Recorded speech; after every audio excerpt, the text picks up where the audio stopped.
Hello friends, I'm Anil sir. Standard 12 second language English subject ભણીએ છીએ એમાં grammar સેક્શનમાં એપ્લિકેશન રાઇટિંગ શીખી રહ્યા છીએ આપણે, જેમાં આગળના વિડીયોઝમાં તમને એપ્લિકેશન રાઇટિંગમાં એપ્લિકેશનનું ફોર્મેટ, ટોટલ કેટલી વસ્તુઓ ક્યાં આવશે એની બધી માહિતી સમજાવી છે. ત્યાર પછી ડેટ કઈ રીતે લખવી, સેલ્યુટેશન કઈ રીતે આપવું, કોમ્પ્લિમેન્ટરી ક્લોઝ કઈ રીતે આપવું એ લખાવ્યું. આફ્ટર દેટ એપ્લિકેશનનું એક સેમ્પલ પણ લખાયું છે, એક એવું સેમ્પલ લખાવ્યું છે જેમાં દરેક એપ્લિકેશન સેટ થઈ શકે. ઓકે, અને ત્યાર પછી આપણે આગળના વિડીયોઝમાં દરેક પોસ્ટ માટે કેટલું ક્વોલિફિકેશન જોઈએ, કઈ યુનિવર્સિટીમાંથી થાય, એનું ડ્યુરેશન મતલબ કેટલો સમયગાળો લાગે એ ડિગ્રી મેળવવા માટે, એ બધી માહિતી મેળવેલી છે. તમે વ્યવસ્થિત તમારા નોટબુકમાં પણ લખેલું છે. ઓકે ફ્રેન્ડ્સ, હવે આપણે એક એપ્લિકેશન જોઈએ છીએ આગળ. બરાબર, કઈ પોસ્ટ માટે છે, શું છે, સવાલમાંથી કેટલી વસ્તુ મળશે. બોર્ડની અંદર તમને સેમ આ રીતની જ એક એપ્લિકેશન પૂછાશે. સો દરેકનું ધ્યાન હવે અહીંયા હોવું જોઈએ, વિડીયોમાં હોવું જોઈએ. ફર્સ્ટ એપ્લિકેશન છે, સમજીએ એને. પ્રશ્ન છે તમારો, આ ક્વેશ્ચન છે. Sachin Patel 101 Ankur apartments, Naranpura, Ahmedabad writes an application for the post of a librarian to the secretary, MJ Library, Ellis Bridge, Ahmedabad. Draft N application. આ રીતનો એક પ્રશ્ન આવશે. 6 માર્કનો પ્રશ્ન છે આ. લખનાર વ્યક્તિ એટલે કે એપ્લિકન્ટ કોણ છે? એ છે સચિન પટેલ. આ એપ્લિકન્ટનું એડ્રેસ એટલે પહેલું એડ્રેસ જે જમણી બાજુ લખવામાં આવે છે, બરાબર, અરજી લખનારનો, એપ્લિકેશન લખનારનો એડ્રેસ એ છે 101 અંકુર એપાર્ટમેન્ટ્સ, નારણપુરા, અમદાવાદ. બરાબર. કઈ પોસ્ટ માટે લખવાનું છે? તો એ આપેલું છે for the post of a librarian. પછી બીજા એડ્રેસમાં ટુ કરીને કોને મોકલવાની છે? તો એની પોસ્ટ છે ધ સેક્રેટરી. ક્યાંના સેક્રેટરી છે? તો આ ઇનસાઇડ એડ્રેસ છે, MJ Library, Ellis Bridge, Ahmedabad. આટલી વસ્તુ તમને ક્વેશ્ચનમાં આપેલી છે, તો એનો ઉપયોગ કરીને હવે આપણે એપ્લિકેશન લખવાનું સ્ટાર્ટ કરીએ છીએ. આપણે એપ્લિકેશન કઈ પોસ્ટ માટે લખવાનું છે? લાઇબ્રેરિયનની પોસ્ટ માટે લખવાની છે, for the post of a librarian. Okay, તો સૌથી પહેલાં તમારા પેજની જમણી બાજુ તમારે એડ્રેસ લખવાનું સ્ટાર્ટ કરવાનું છે. એમાં સૌથી પહેલાં એપ્લિકન્ટનું નામ, તો એપ્લિકન્ટનું નામ છે સચિન પટેલ અને ત્યાં કોમા કરી દેવાનું છે. હવે સૌથી મોટી લાઈન કઈ છે? તો કે ફ્લેટનું નામ, સોસાયટીનું નામ વગેરે જે આપ્યું હોય, સૌથી મોટી લાઈન હોય એ પ્રમાણે લાઈન છોડી દેવાની છે. અને મેં તમને લાઈન દોરીને કહ્યું હતું, અને એ ઉપરાંત એવું પણ સમજાવ્યું છે કે અક્ષરના નીચે અક્ષર આવવો જોઈએ. તમે અહીંયા જોઈ શકો છો, મેં એડ્રેસ લખેલું છે એ પ્રમાણે. સચિનના એસની નીચે જ 1 આવવું જોઈએ. તો 101 અંકુર એપાર્ટમેન્ટ્સ આ ક્વેશ્ચનમાં આપેલું છે. નારણપુરા એરિયાનું નામ આવ્યું, પછી કોમા, અને ત્યાર પછી સિટીનું નામ, બરાબર, અમદાવાદ, અને પછી ફૂલ સ્ટોપ. સિટીના નામ પછી જ ફૂલ સ્ટોપ આવે એડ્રેસમાં. આ એપ્લિકન્ટનું નેમ એન્ડ એડ્રેસ આવી ગયું. ત્યાર પછી કઈ ડેટ? હવે ધારો કે મેં આ ઓક્ટોબર મહિનાની એક ડેટ મારેલી છે. તમે કરંટ ડેટ જે દિવસે તમે ભણી રહ્યા છો, મતલબ કે આજે તમે ભણી રહ્યા છો, તો તમે આજની જે કરંટ ડેટ હોય એ તમે મારી શકો છો. બરાબર, મેં અહીંયા મારેલી છે 27 ઓક્ટોબર 2020. તમે આની જગ્યાએ જે ડેટ આવતી હશે, ધારો કે 2 જાન્યુઆરી આવે છે આપણે આજે, તો 2 જાન્યુઆરી 2021, બરાબર, એ લખી શકો છો. બરાબર એની નીચેની લાઈનમાં ડાબી બાજુ હાંસિયાને અડીને આવી કોઈ સ્પેસ તમને સાઈડ પર દેખાય છે એવી નથી છોડવાની. આ તમારો હાંસિયો હશે અહીંયા, તો 2 લખવાનું છે. 2 લખીને કોમા કરી દેવાનું. હવે કોને મોકલવાની છે? વ્યક્તિનું પોસ્ટ, એનો હોદ્દો બતાવવાનો છે. તો એ ઉપર ક્વેશ્ચનમાં આપેલો જ છે કે એપ્લિકેશન તમારે ધ સેક્રેટરીને મોકલવી છે. ધ કરીને એપ્લિકન્ટનો જો રિસીવ કરનાર છે એની પોસ્ટ, તો સેક્રેટરી, પછી કોમા, પછી ઇનસાઇડ એડ્રેસ એટલે બીજું એડ્રેસ જે છે જ્યાં આપણે એપ્લિકેશન મોકલવાની છે એ એડ્રેસ છે MJ લાઇબ્રેરી, એલિસ બ્રિજ, સિટીનું નામ છે અહેમદાબાદ, બરાબર, નીચે ફૂલ સ્ટોપ. ઓકે, તો આ ક્વેશ્ચનમાં જેટલી વસ્તુ આપેલી છે એમાંથી 2 એડ્રેસ લઈ લીધા આપણે, ડેટ મારી દીધી અને કોને મોકલવાનું છે એમનું નામ લખી દેવાનું, ધ સેક્રેટરી લખી દીધું છે, બરાબર, એની પોસ્ટ લખવાની છે. પછી એક લાઈન છોડી દેવાની છે તમારે, મેં આગળ સમજાવેલું છે એ મુજબ, બરાબર, એક લાઈન છોડી દેવાની છે અને એક લાઈન છોડીને તમારે હવે સંબોધન આપવાનું છે.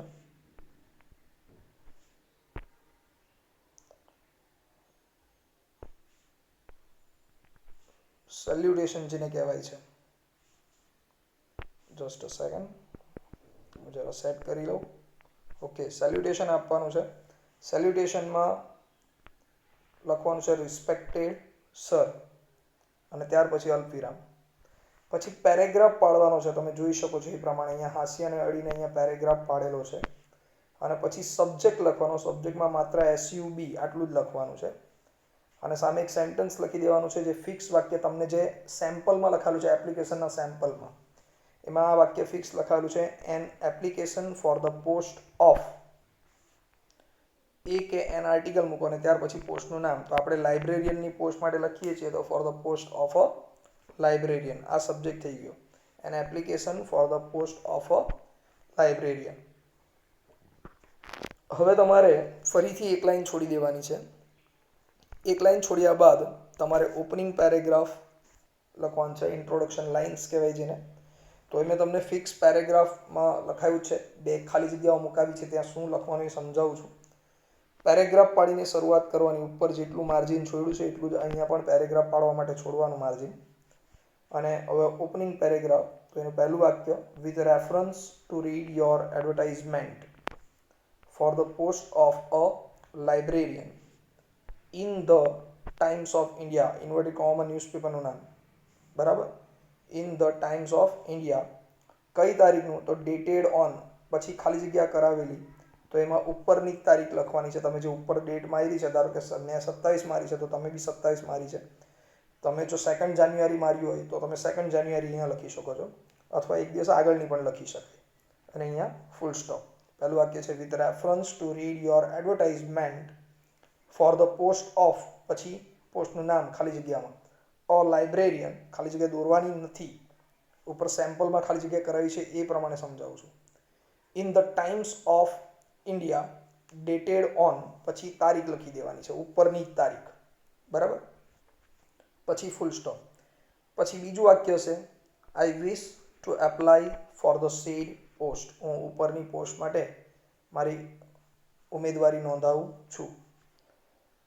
ત્યાર પછીનું વાક્ય, I feel that my education and experience are duly meet to your requirement. I feel that my education and experience duly meet to your requirement. Kindly consider my application. આટલા વાક્યો ફિક્સ જ લખવાના છે, ફક્ત 2 જ જગ્યાએ બદલવાનું આવ્યું. શું બદલવાનું આવ્યું? તો કે એક પોસ્ટનું નામ તમે લખ્યું અહીંયા ખાલી જગ્યામાં અને અહીંયા ડેટ લખી છે તમે, બરાબર, આટલું. બાકીનું બધું આખો પેરેગ્રાફ જેવો છે હોય. અને એક બીજું ફેરફાર તમે શું કરી શકો, તો અહીંયા જે ન્યૂઝપેપરનું નામ છે ટાઈમ્સ ઓફ ઇન્ડિયા, એમાં ફેરફાર કરીને તમે અહીંયા ગુજરાત સમાચાર, ગુજરાત મિત્ર, સંદેશ, દિવ્ય ભાસ્કર, તમને સ્પેલિંગ આવડતી હોય, સાચી લખી શકતા હો તો લખી શકો છો, બરાબર. બાકીના બધા શબ્દો આના જ આવશે. ઓકે, તો આ થઈ ગયું ઓપનિંગ પેરેગ્રાફ. ત્યાર પછી લખવાનું હોય છે પર્સનલ બાયોડેટા. તો હવે પર્સનલ બાયોડેટા જોઈએ આપણે. પર્સનલ બાયોડેટામાં આવી રીતે ડોટ કરીને નીચે લખવાનું છે પર્સનલ બાયોડેટા, એટલે કે અંગત માહિતી. એમાં 7 વિગતો પહેલાં લાઇનસર લખી દેવાની છે. પહેલાં બધી વિગતો લખી દેવાની છે, એનું કારણ મેં આગળ સમજાવેલું છે, બરાબર. તો 7 વિગતો છે, full name, address, date of birth, gender, hobbies, એના નીચે લેંગ્વેજીસ નોન. આવી રીતે 2 અલગ ભાગ પાડીને પણ લખી શકો છો અને સળંગ પણ લખી શકો છો. અને છેલ્લી વિગત કમ્પલસરી આવશે, એ છે નેશનાલિટી, બરાબર. આટલી 7 વિગતો લખી દેવાની છે.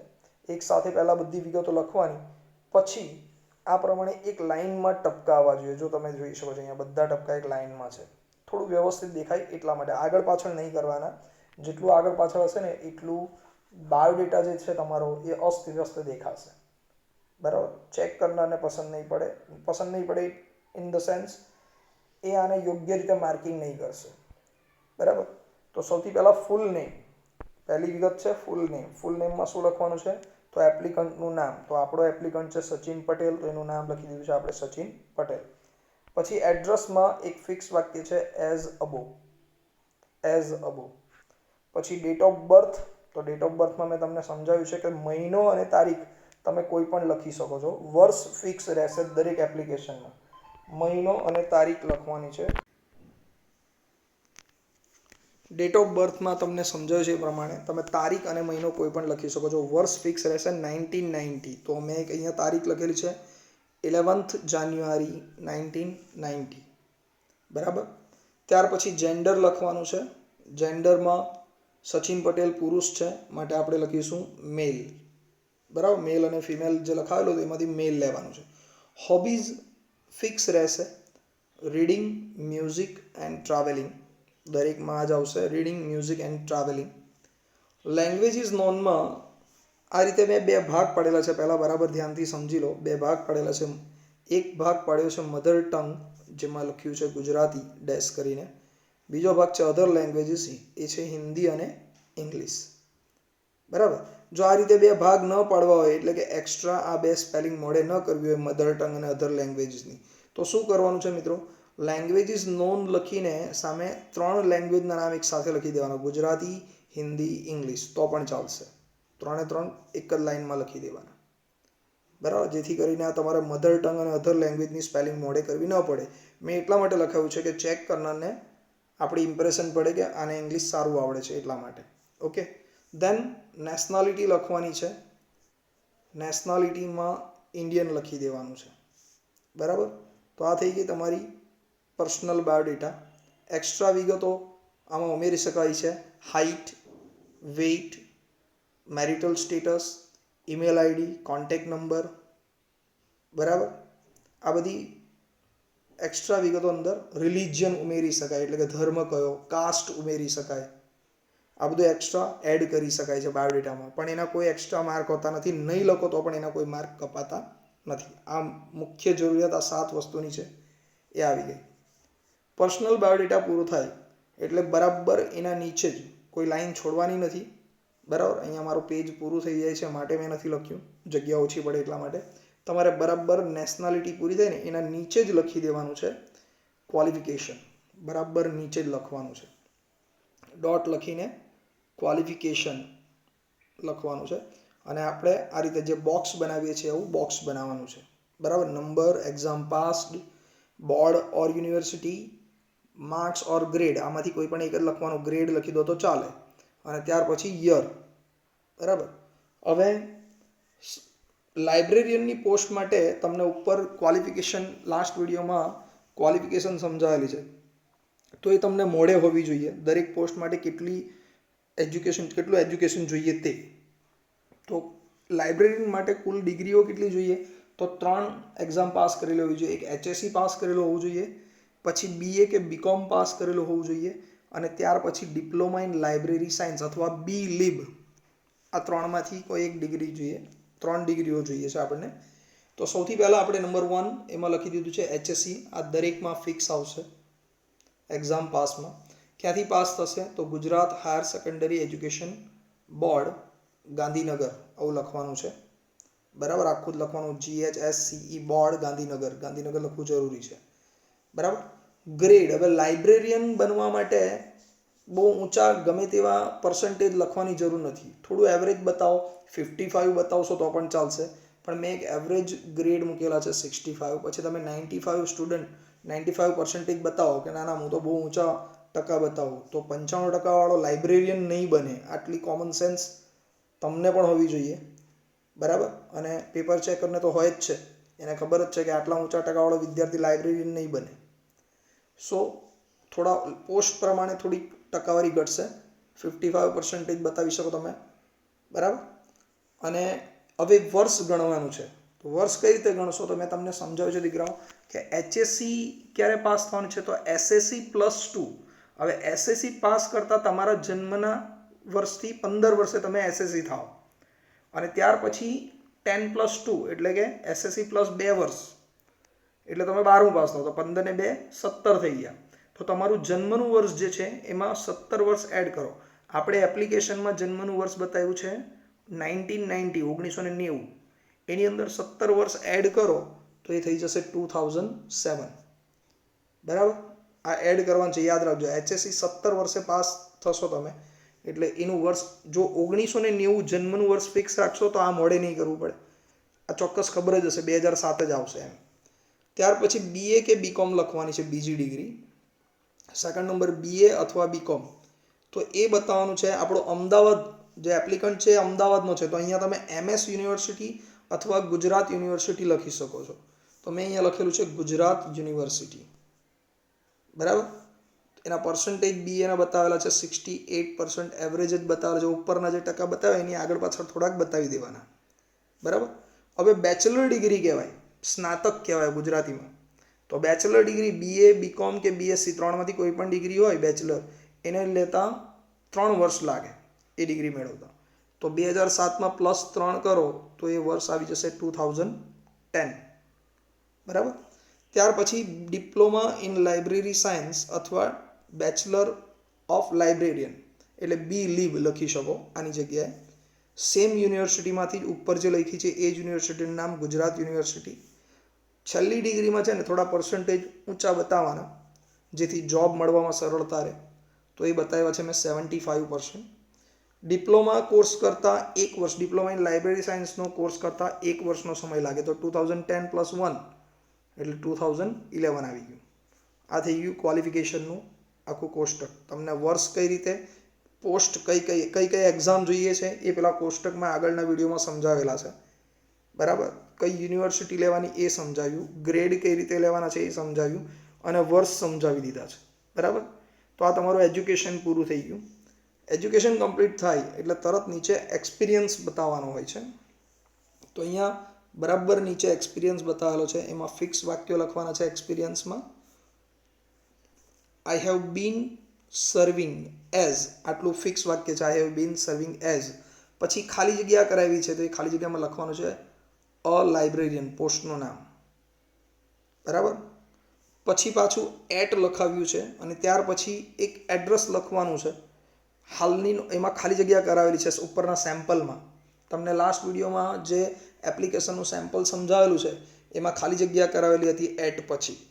તમારી નોટબુકમાં લખેલું તમને તરત દેખાશે. તો ખાલી જગ્યા હોય તો ત્યાં આપણે એક એડ્રેસ લખવાનું છે જ્યાં તમે હાલમાં નોકરી કરો છો. તો હું અહીંયા એક એડ્રેસ લખું છું, લાઇબ્રેરિયન છે એટલે લાઇબ્રેરીમાં જ નોકરી કરતો હોવો જોઈએ. તો એક એડ્રેસ મેં લખેલું છે KM લાઇબ્રેરી, નવસારી, ટૂંકમાં જ લખવાનું KM લાઇબ્રેરી નવસારી. આ નોકરીનું હાલનું સરનામું આવી ગયું. પછી સિન્સ લખાવેલું છે અને ત્યાર પછી પાછી ખાલી જગ્યા છે તો એમાં શું લખવાનું, તો તમારો અભ્યાસ જે વર્ષે પૂર્ણ થયું છે એ જ વર્ષ નીચે લખી દેવાનું. તો આપણે ડિપ્લોમા ઇન લાઇબ્રેરી સાયન્સ ઉપર 2011માં પૂરું થાય છે તો એ જ વર્ષ અહીંયા લખી દેવાનું છે. બરાબર, તો આ થઈ ગયો તમારો એક્સપિરિયન્સ. એકવાર પાછો જોઈ લો. I have been serving as a librarian at, પછી નોકરીનું સરનામું at KM library Navsari since 2011. બરાબર, સિન્સ પછી અભ્યાસ પૂર્ણ થયા પછીનું વર્ષ લખી દેવાનું છે. ત્યાર પછી તમારી એક્સપેક્ટેડ સેલરી આવશે. એક્સપેક્ટેડ સેલરી એટલે કે આશાપાત્ર વેતન, તમારું કેટલો પગાર જોઈએ તો એના માટે ફિક્સ વાક્ય લખી દેવાનું છે as per rule. As per rule. એના પછી રીઝન ફોર ચેન્જ એટલે કે નોકરી બદલવાનું કારણ બતાવવાનું. તો એ ફિક્સ વાક્ય લખવાનું. એમાં પણ for better future, for better future અથવા ફોર બેટર પ્રોસ્પેક્ટ્સ લખાય. બરાબર, અને ત્યારબાદ રેફરન્સ આવશે. રેફરન્સ આવશે. રેફરન્સ એટલે પરિચિત વ્યક્તિનો સંદર્ભ આપવાનો છે. તો અહીંયા રેફરન્સ, 2 વ્યક્તિના રેફરન્સ આપવા પડે. મેં એક રેફરન્સ બનાવેલું છે મિસ્ટર KT શાહ, એમ જ કોઈ પણ નામ લખેલું છે, મને બી ખબર નથી આ કોણ છે. મિસ્ટર KT શાહ, નીચે એની પોસ્ટ લખી દીધી છે ધ ડાયરેક્ટર. ક્યાંના ડાયરેક્ટર બતાવવાના છે તો તમે નોકરીનું જે એડ્રેસ ઉપર લખેલું છે એક્સપિરિયન્સમાં, પહેલું રેફરન્સ ત્યાંના ઉપરી અધિકારીનું આપવાનું. કમ્પલસરી યાદ રાખજો, તમે નોકરીનું હાલનું જે સરનામું બતાવ્યું છે એનું પહેલું રેફરન્સ ત્યાંના ઉપરી અધિકારીનું આપવાનું. તો મેં એક નામ લખી દીધું છે, એ લાઇબ્રેરીના ડિરેક્ટર જે છે એનું પોસ્ટ લખી દીધું ધ ડિરેક્ટર. પછી નોકરીનું સ્થળનું સરનામું લખી દીધું કે મિસ્ટર કેટી શાહ ક્યાં ડિરેક્ટર છે, તો કેએમ લાઇબ્રેરીમાં નવસારી. બરાબર છે, આ પહેલું રેફરન્સ બની ગયું. આ જ પ્રમાણે બીજું રેફરન્સ ફરીથી કોઈક નામ લખેલું છે મિસ્ટર આર કે ગુપ્તા, બરાબર, ધ પ્રિન્સિપાલ. બરાબર, ક્યાંના પ્રિન્સિપાલ છે, તો HK arts and commerce college, HK arts and commerce college, MG road, Ahmedabad. એટલે કે એ કોલેજના પ્રિન્સિપલ પણ એપ્લિકન્ટ જે છે સચિન પટેલ એને ઓળખે છે. બરાબર, ઓકે, આ બે રેફરન્સ થઈ ગયા. ત્યાર પછી કન્ક્લુઝન આપવાનું છે, એન્ડિંગ આપવાનું છે, તમારે એન્ડિંગ લાઇન્સ લખવાની છે, ક્લોઝિંગ પેરેગ્રાફ જેને કહીએ છીએ. તો એમાં એક વાક્ય લખી દેવાનું છે, if I am selected, comma, I will try my level best to satisfy my post. If I am selected, I will try my level best to satisfy my post. અહીંયા એક બીજું વાક્ય પણ એડ કરી શકાય પાછળ, please consider my application and call me for a personal interview. આવું વાક્ય એક બીજું છેલ્લે જોઈન્ટ કરી શકાય. અને ત્યારબાદ ફરીથી પેરેગ્રાફ પાડીને અહીંયા પણ પેરેગ્રાફ પાડવાનો છે અને નીચે પણ એક પેરેગ્રાફ પાડીને લખી દેવાનું છે થેન્કિંગ યુ. બરાબર, હવે બે લાઈન છોડી દેવાની છે ફ્રેન્ડ્સ અને કન્ક્લુઝન આપવાનું છે. બરાબર, તો યોર્સ ફેથફુલી, ક્લોઝિંગ આપવાનું છે, યોર્સ ફેથફુલી અથવા યોર્સ સિન્સિયરલી લખાય, કોમા કરી દો, નીચે એપ્લિકન્ટની સહી એટલે કે એનું નામ જ લખવાનું હોય છે. તો આપણો એપ્લિકન્ટ છે સચિન પટેલ, એ લખી દીધું. ઓકે ફ્રેન્ડ્સ, ત્યાર પછી તરત આવશે બરાબર નીચેની લાઈનમાં એન્ક્લોઝડ. એન્ક્લોઝમાં એક વાક્ય લખી દેવાનું છે, true copies of the following. તો અહીંયા શું લખવાનું છે, તો ઉપર ક્વોલિફિકેશનમાં તમે જેટલી ડિગ્રીઓ બતાવી છે આ બધી ડિગ્રીઓના માર્કશીટ અને સર્ટિફિકેટ બતાવવાના. તો નીચે એ એન્ક્લોઝમાં બતાવેલા છે, તમે જોઈ લો, શાંતિથી સમજી લો. એન્ક્લોઝમાં પહેલી ડિગ્રી બતાવવાની છે, HSC માર્કશીટ, પહેલું ડોક્યુમેન્ટ છે આ તમારું, જે તમે બિડાણ કહેવાય, એપ્લિકેશન અરજીની સાથે આટલી વસ્તુ અટેચ કરેલી છે એમ. HSC માર્કશીટ, બીજું HSC certificate, third BA marksheet, બીજી ડિગ્રી BAની લીધી છે એટલે BA માર્કશીટ, તો એનું સર્ટિફિકેટ પણ આવશે, BA સર્ટિફિકેટ. પછી ત્રીજી degree diploma in library science છે આપણી, તો ડિપ્લોમા ઇન લાઇબ્રેરી સાયન્સનું સીધું સર્ટિફિકેટ બતાવી દેવાનું. અને છેલ્લા બે સર્ટિફિકેટ કમ્પલસરી, એ છે લિવિંગ સર્ટિફિકેટ અને એક્સપિરિયન્સ સર્ટિફિકેટ. આ બે દરેકમાં આવશે, ઉપરના બે HSC માર્કશીટના સર્ટિફિકેટ અને નીચેના બે લિવિંગ સર્ટિફિકેટ અને એક્સપિરિયન્સ સર્ટિફિકેટ, આ દરેક એપ્લિકેશનમાં આવશે. ખ્યાલ આવી ગયો મિત્રો? તો અહીં આપણી લાઇબ્રેરિયન માટેની જે એપ્લિકેશન છે એ એપ્લિકેશન પૂરી. બરાબર, પહેલી એપ્લિકેશન આપણી કમ્પ્લીટ થઈ ફ્રેન્ડ્સ. ઓકે મિત્રો, તો આઈ થિંક તમને આખી એપ્લિકેશન સમજાઈ હશે. બરાબર, ધ્યાનથી એકવાર વિડીયોને પાછું જોઈ લેજો, એટલે ક્યાં કઈ વસ્તુ, ખાસ કરીને ક્વોલિફિકેશનનું જે ખાનું બનાવ્યું છે એને ધ્યાનપૂર્વક જોજો, તો ડેફિનેટલી તમને એમાં સમજ પડશે અને લખવાની પણ ખ્યાલ આવી જશે. બરાબર, ઓકે ફ્રેન્ડ્સ, બીજી એપ્લિકેશન નેક્સ્ટ વિડીયોમાં સમજાવીશ. Till then, by.